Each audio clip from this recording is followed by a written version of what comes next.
Buongiorno, dottoressa Quaranta. Per riprendere la serie su ansia e panico, mi può riassumere un attimo velocemente quali sono i sintomi dell'attacco di panico e soprattutto come gestire un attacco di panico che chiaramente è improvviso se sono in situazioni pericolose, ad esempio se sto guidando, oppure se sto lavorando, sono in mezzo alla gente o sto parlando magari addirittura a una conferenza. Okay, allora buongiorno innanzitutto.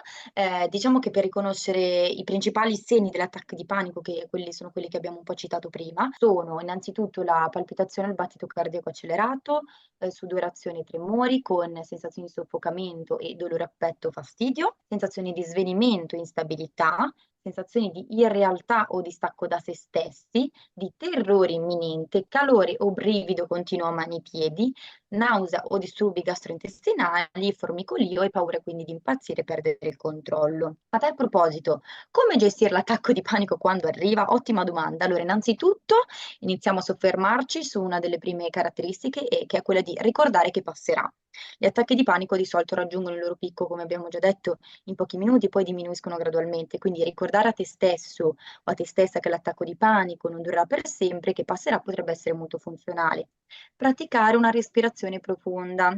La respirazione profonda può aiutare a calmare il nostro sistema nervoso durante l'attacco di panico, perché nel momento in cui noi proviamo ad ispirare lentamente attraverso il naso, contare fino a circa 4 e poi espirare lentamente attraverso la bocca, contando fino a 8 e ripetendo questo tipo di processo fino a quando non ti senti più calmo o più calma, potrebbe essere funzionale nel momento in cui sei anche in una situazione ovviamente di agitazione e di pericolo in cui fai fatica comunque a gestire quel tipo di situazione. Un'altra strategia potrebbe essere quella di focalizzarsi su un determinato punto fisso, quindi concentrarsi su un oggetto fisso intorno a te, come se fosse un oggetto ad esempio, non so, sulla scrivania, sul muro, all'interno della macchina, all'interno di una conferenza. Questo può aiutarti a distogliere l'attenzione dalla sensazione di panico e ridurre quindi l'intensità dell'attacco in quel determinato momento.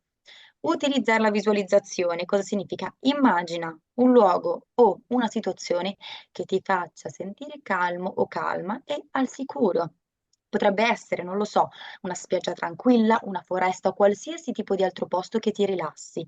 Immagina di essere lì e di concentrarti sui piccoli dettagli, i colori, i suoni e gli odori. Anche questa strategia ridurrà quasi sempre l'intensità dell'attacco di panico perché stiamo distogliendo l'attenzione da quello che realmente il nostro corpo ci sta facendo percepire. Nel momento in cui siamo un po' più manuali, possiamo anche imparare la pratica di rilassamento muscolare progressivo, che è una pratica in cui si contraggono e si rilassano i muscoli del corpo, uno alla volta, iniziando dalla testa scendendo verso i piedi. Questo può ridurre la tensione corporea e promuovere una sensazione di rilassamento. E infine, le ultime strategie potrebbero essere quelle di cambiare il tuo pensiero a livello cognitivo, quindi stiamo andando a lavorare più su quello. Cosa significa? Cercare di cambiare il modo di pensare durante un attacco di panico e ricordare che le sensazioni che tu stai provando in quel determinato momento in realtà non sono dannose, non stanno accadendo cose realmente terribili attorno a te o in te e ripetere quindi a te stesso o a te stessa che è solo un attacco di panico e che sicuramente ovviamente passerà. Il fatto di ricercare supporto in quel determinato momento che potrebbe essere, parlare con qualcuno di fiducia e far sapere a loro cosa sta succedendo, chiedere il sostegno in quel determinato momento o anche parlare con qualcuno che ti può aiutare a sentirti meno solo durante questo attacco potrebbe essere insomma, funzionale. E l'ultima strategia che sembra quasi paradossale, però in realtà è quella più funzionale, è quella di evitare di combattere l'attacco.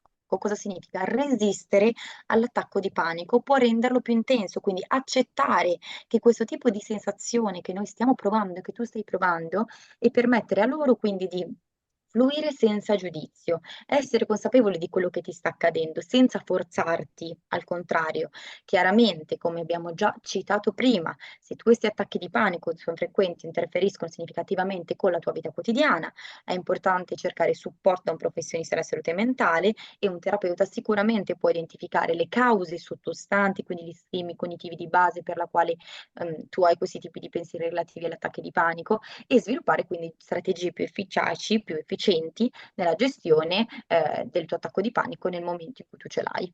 Grazie mille alla dottoressa Quaranta per questa chiarissima sempre spiegazione.